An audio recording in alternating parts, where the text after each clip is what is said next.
Hey everyone, welcome. You're more than likely watching this on YouTube. My name is Real Blank Space. We're going to be doing a Clash of Queens video. If you folks, but before we get into the video, if you folks would like to see more content from Clash of Queens, can you please let me know down below in the comments? I do get a lot of messages about things people want to see, but if you'd like to have more content other than just patches and big updates, please let me know, because I may be able to start doing more informational stuff now that we figured out how Skylands works. I freed up my time now. So anyways, this is going to be about two things that I feel you need to know when playing Clash of Queens. So the first thing is in your temple. Your temple is where your heroes come, okay? Each hero has different things that they do. If you look at Helen, she gets a gathering increase, monster attack, which is somewhat useful. After battles, there's a certain percentage of wounded troops that are directly healed. That is hugely useful, especially if you're using it for hitting tiles. This is the big one though. 20% increase to your infantry attack. It's a big deal. I like to use her when I'm tile attacking, or mostly when I'm attacking castles. Also increases the load, but she needs to be garrisoned, which we'll get into. And the same for building speed. When you're about to build a new building, you need to put your highest level Helen garrisoned into your castle. Next we have Leo. Leo is a good combat guy, but he's very specific, because you have to level them up to actually be useful. As you can see, archer critical chance gets boosted, your mounted archer evade goes up, your pike warrior gets a higher level evade, so that means your front line gets stronger, and all troop damage gets boosted. I'm interested to see if he starts outperforming Helen, because it's not just an infantry boost, but it's an all troop boost, but it depends the percentages. Yet I haven't boosted my guy up high enough to see, so we'll have to wait for that one. If you take a lot of wounded because you're doing a kill event, you want to make sure that you put your best Leo in. Reduces the healing resources needed, and if you're also using the 200 extra troop boost when you're training troops, you want to make sure you have your highest one garrisoned, because you can garrison him, pop your boost for 200 extra, and then you'll have an extra 300, well for my guy, 336 troops that you can train at once. Very useful, very effective. Our next is Carol. Carol is the newest one that we have. She actually outperforms at higher levels and at higher basic and growth values when it comes to gathering speed. So that's very useful. March speed, somewhat useful. Protected resources in your depot. Honestly, with the way that this game's combat works, depot isn't all that important. Shooter training speed when garrisoned. I'm not sure why you'd want to be tossing out your shooters, but there's that. Now, these are the ones that I definitely find interesting. At level 20, your resource consumption goes down a certain percentage, and your hospital capacity goes up. You really don't want this girl sitting there to boost your hospital capacity unless you're going really hard trying to zero somebody. Then again, you know, I wouldn't be wanting to have her garrison for that effect purely. Again, biggest one here is gathering speed and the resource consumption. Did we go over Ryan? Ryan is a very interesting dude. You get your monster attack.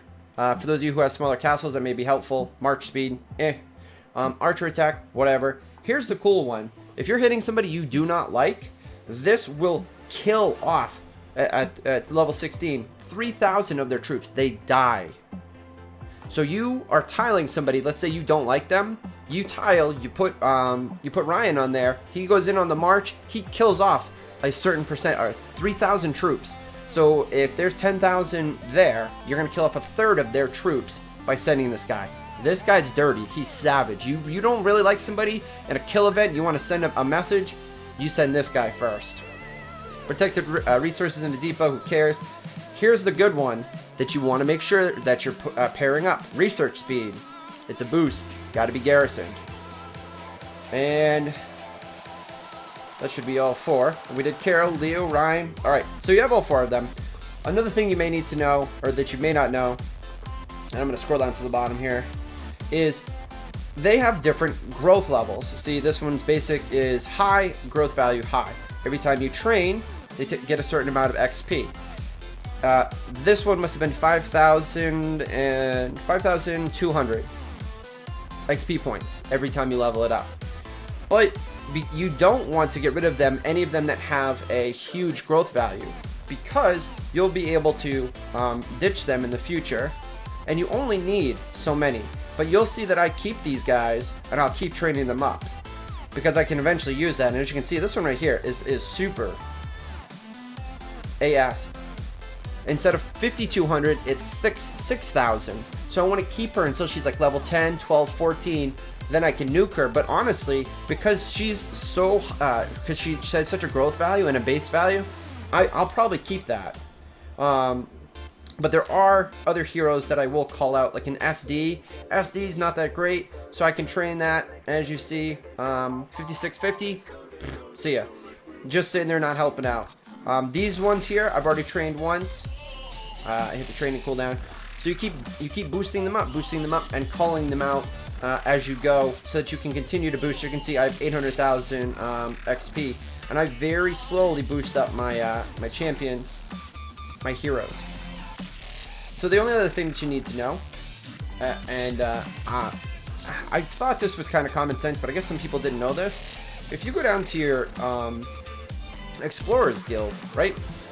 Each of these colors denotes how rare and how much. Right now, I'm doing the equipment set because I'm getting 4 elemental ore. If you didn't know what that's for, it's going to be a different video.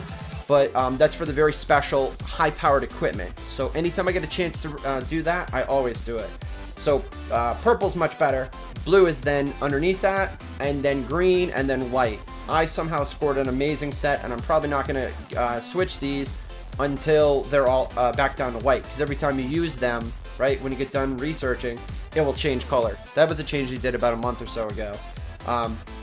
So see, your foraging here was going to give you more items for the color. So you want orange, purple, blue, green, and if you got white, you should start re-rolling. If you don't have a very good, what's the name of it over here? If you don't have a very good Hall of War, oh, what did I just get? What was that? If you don't have a very good Hall of War, you're going to want to make sure that you're working on your war horns. You get those right here. And as you can see, these numbers are a lot bigger than if it was green or white. This is forging materials. I don't recommend that. Acceleration items are a huge, as you can see, this is 40 5-minute speed ups. 5 hours. You definitely want to be doing those. Technology, you can also prioritize that. Troop training, you're going to be training troops forever. Trying to speed them up is only good for like a power event, so I wouldn't worry about that. But that's what you needed to know, guys. As you get your sorry, my phone's ringing here too. You want to make sure that you have the highest level that you can. So that's why I'm doing the purple, even though it's 24 hours, because I'm getting 4 elemental ore. And if I remember correctly, elemental ore is on sale right now. Gotta go to the VIP store, I think. VIP Hot, maybe? No. 1 second. It's here somewhere, guys. Oh, I know how to find it. So, advanced foraging. Purple ore, as you can see, that's what I do. Explorers Guild, but you can buy it from the store. 4 of those. 4 of those for a 24-hour period is 3,200 gold. That is the best bang for your buck in a 24-hour period. If you can get 4 of those, you basically saved yourself 3,200 gold. And you're on your way towards working towards what I have right here, which are these beautiful bad boys right here. The Pioneer Sword and the Pioneer Ring. Both of these together boost infantry attack, caster attack by 30%, and this one increases my shooter, my cav attack. So across the board, 30% additional combat damage when I go out to go kick some ass. Oh, and the march speed is 10% faster too. You can't beat that. Especially if you're like me and you're a combat castle, you love to go out and kick some butt. So, anyways, thanks for being here. Thanks for hanging out. If you'd like to see more Clash of Queens content on YouTube, if you'd like me to do more, please comment down below. Let me know if there's something in particular. I do have the troop information finally figured out. We did spend a lot of time up here with the Skylands.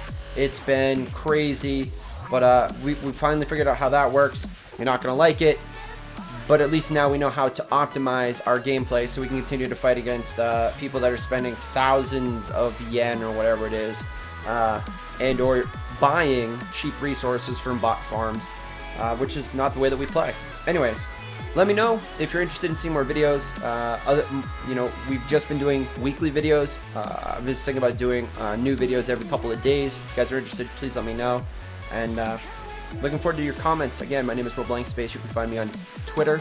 You can find me on Twitch. You can find me on Instagram. You can find me all sorts of places. All the information is down below. Please give this a thumbs up and a like. And if you'd like to see more content, just throw a comment down below. If you have any questions, let me know. Thanks.